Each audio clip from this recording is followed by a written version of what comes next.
শহরের এই পূর্ণ গলিটায়ও সময়ের চাকা এন থমকে গেছে। অভিক পূর্ণ বই পড়তে ভালোবাসে।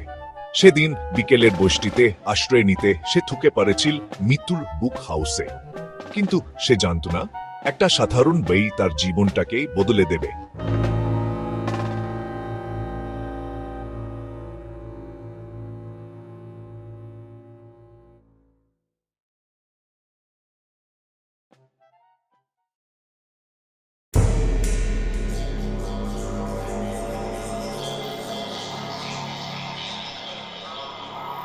বইটা খুলতেই মেঝেতে খসে পড়ল একটা হলদে খাম।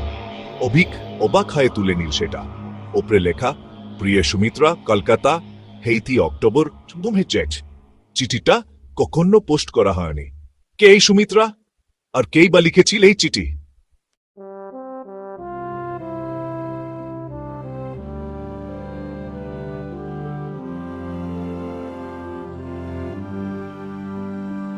চিঠিতে লেখা ছিল, সুমিত্রা, আমি জানি তুমি আমার ওপর রাগ করে আছো, কিন্তু বিশ্বাস করো আমি আসবাব।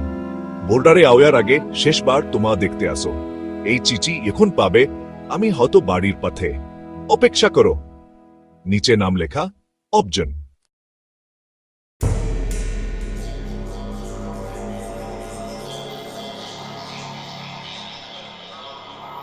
কৌতূহল অভিকাকে থামতে দিল না। চিঠির ঠিকানার সূত্র ধরে সে খুঁজে বের করল সেই বাড়ি। 26 বছর পর কি সুমিত্রা দেবী আজও সেখানে আছেন, নাকি সবটাই এখন ইতিহাস?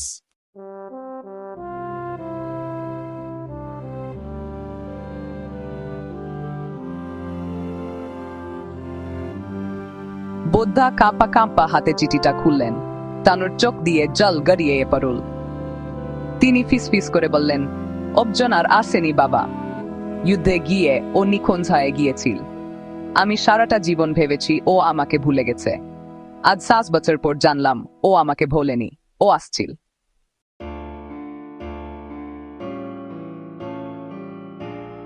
একটি হারিয়ে আওয়া চিঠি আজ একটি অপেক্ষার অবসান ঘটাল। কিছু গল্প অসমাপ্ত থাকে বলে হয়তো এতটা সুন্দর হয়। ভালো থাকবেন সুমিত্রা দেবীরা, আর ভালো থাকুক তাদের পবিত্র ভালোবাসা।